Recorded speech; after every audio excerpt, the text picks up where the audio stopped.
War memorial से प्रधानमंत्री नरेंद्र मोदी शहीदों को नमन करते हुए। आज हर भारतीय के लिए तो गर्व का विषय है, लेकिन प्रधानमंत्री की ये उपस्थिति और यहां पर इस कार्यक्रम में उनका शरीक होना, देखिए हाथ जोड़कर वो परिक्रमा कर रहे हैं इस वॉर मेमोरियल को। ये भी एक अपने आप में महत्वपूर्ण तस्वीर है, जब भारत की जो टॉप लीडरशिप है वो भी अपने जवानों के प्रति आगाध प्रेम और श्रद्धा और सम्मान रखती है, क्योंकि सभी को पता है कि यह देश की रक्षा के लिए दिया गया सर्वोच्च बलिदान है, जिसका कोई मोल नहीं और जिसकी कोई तुलना नहीं। अंजू निर्वाण हमारे साथ इस वक्त वहीं से मौजूद है वॉर मेमोरियल से। अंजू, इस वक्त क्या हो रहा है वहां पर? प्रधानमंत्री की हम तस्वीरें देख रहे हैं, उन्होंने श्रद्धांजलि अर्पित की है शहीदों को। जी बिल्कुल, देखिए यहाँ पर मैं आपको बताना चाहूंगी कि प्रधानमंत्री नरेंद्र मोदी जो है वॉर वेटरन से यहाँ पर मिले हैं। उसके बाद उन्होंने यहाँ पर जो है अमर ज्योति पर जो शहीद हमारे कारगिल युद्ध में हुए उनको नमन किया, उनको श्रद्धांजलि दी।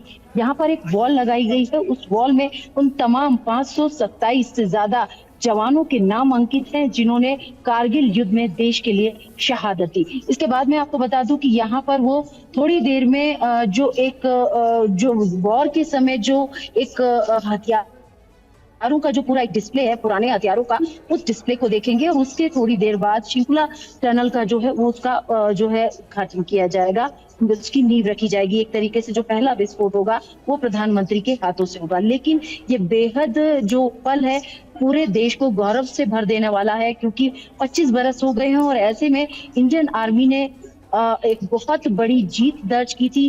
वायुसेना का भी उसमें बहुत बड़ा योगदान था। ऑपरेशन विजय और ऑपरेशन सफेद सागर जो था वो बेहद महत्वपूर्ण था और एक तरीके से पूरे गेम चेंजर था। जिस तरह से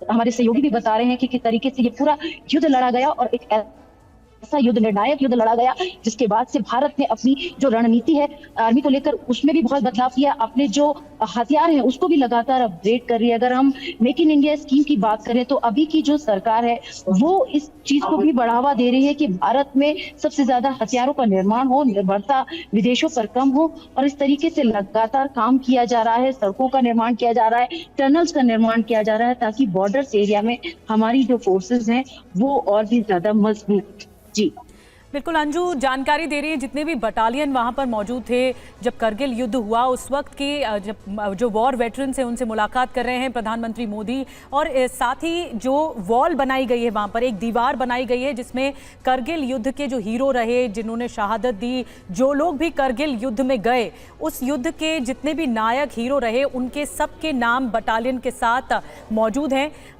नमन कर रहे हैं प्रधानमंत्री मोदी। हर तस्वीर इस वक्त द्रास से आपको हम दिखा रहे हैं।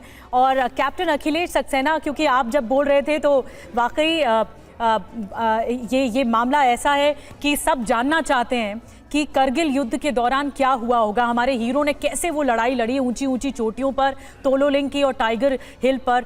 लेकिन एक बात मैं जानना चाहती हूँ, ये 6000 से 18000 फीट पर लड़ाई लड़ी गई थी, तो क्या उस वक्त बंकर बनाना हमारे जवानों के लिए आसान था? कैसे जाकर बंकर बनाए, क्योंकि ये पता था कि ऊंची चोटियों से जो पाकिस्तानी आतंकी हैं वो लगातार नीचे की ओर फायरिंग कर रहे हैं।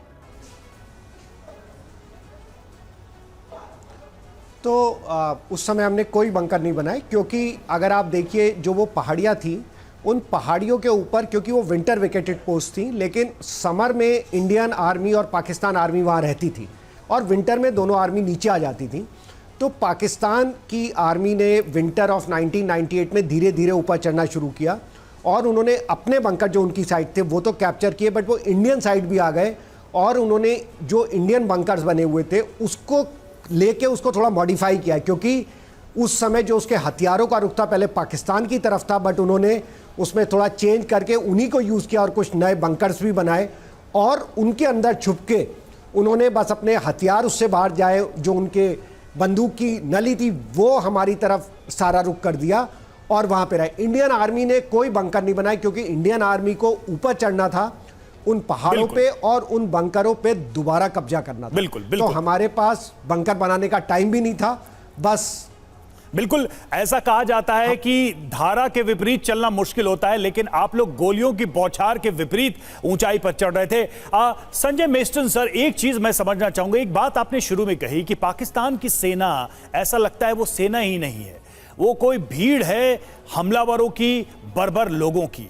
जब हमने ये देखा कि पाकिस्तानी अपने फौजियों की डेड बॉडीज छोड़ के भाग गए, बहुत सारे वहाँ के पाकिस्तानी सेना के जो ऑफिसर्स थे उनकी डेड बॉडीज यहीं रह गई, उसको भारत ने लौटाया भी।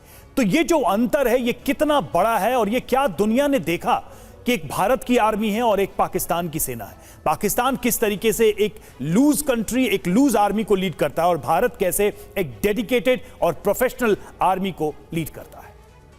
Mister sir. बिल्कुल, भारतीय सेना एक बहुत ही प्रोफेशनल आर्मी है, बहुत स्ट्रांग लीडरशिप है, हमारी जो जूनियर लीडरशिप है और जो जवान है, क्योंकि अभी 40 साल सेना में रह के मैंने तो यही देखा है कि जो हमारा भाईचारा होता है, आपसी संबंध होते हैं, एक जो जज्बा होता है, जुनून होता है, वो मेरे ख्याल बहुत ही अव्वल दर्जे का है।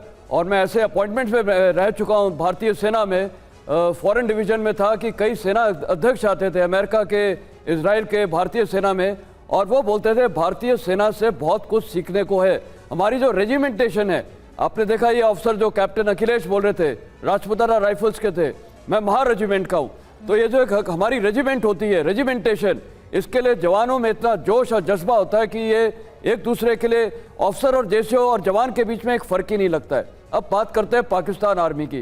पाकिस्तान आर्मी वो आर्मी है जो एक्चुअली वहाँ पर अपने देश को आगे पीछे छोड़ के आगे कहीं चली गई है, जिसका एक ही मुद्दा है कि हिंदुस्तान को कैसे ब्लीड करना। और इसीलिए वो वहाँ पर वो सेना वो वहाँ पर लैंड लेती है, बिजनेस करती है, सब कुछ करती है, गलत काम करती है, क्योंकि वो एक अपने जो आम जनता है उसको वो सच नहीं बताती है, और अपने नेताओं को गुमराह करके वहाँ पाकिस्तान सेना ने हमेशा कब्जा करके रखा है। आर्मी रूल जनरल जियाउल हक वगैरह आप देख लिए। तो कहने का मतलब है, और जो उनकी ट्रेनिंग है, मैं ये बोलूँगा उनके भी जवान हमारे जवान जैसे ही हैं, उनकी भी प्रशिक्षण अच्छी है, ट्रेनिंग अच्छी है, लेकिन जो उनकी टॉप लीडरशिप है वो करप्शन में इन्वॉल्व है। बिल्कुल। और जब करप्शन होता है तो यही सब होता है। और करप्शन भी अपने जवानों को, सर, करप्शन भी ऐसा कि हर लेवल पे, न सिर्फ फाइनेंशियल, पॉलिटिकल करप्शन का सबसे बड़ा मिसाल, सबसे बड़ा उदाहरण अगर कोई है दुनिया में तो वो है पाकिस्तानी सेना, जहां वो सत्ता और तख्ता पलट के ही गणित में उलझी रहती है। एक सेना देश की रक्षा के लिए जिम्मेदार होती है, न कि वहां के राजनीतिक हालात को बदलकर अपने हिसाब से देश को चलाने और एक डिक्टेटरशिप को हमेशा लागू करने की फिराक में वहां की सेना रहती है। ये दुनिया ने देखा है।